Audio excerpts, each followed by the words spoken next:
the idea that this was a case of failed deterrence, and that if only we had deterred Vladimir Putin sooner, then we could have avoided this whole thing. I mean, let's just kind of quickly overlook the last 20 years of U.S. foreign policy in Europe. We've expanded NATO all the way to Vladimir Putin's borders. We constantly floated out the idea for years that we would include Ukraine at some point, give them full membership. We said point blank in 2008 at the Bucharest summit that we were bringing Georgia and Ukraine into NATO before Russia ended up going to war with Georgia there.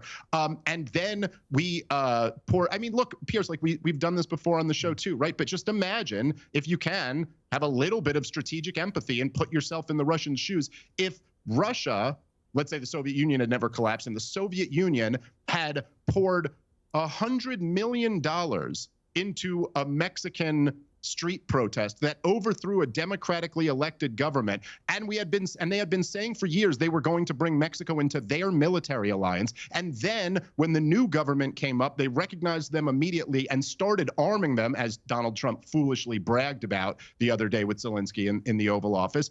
Pierce, do you think Americans would feel that was deterrence, or do you think we might view that as a provocation?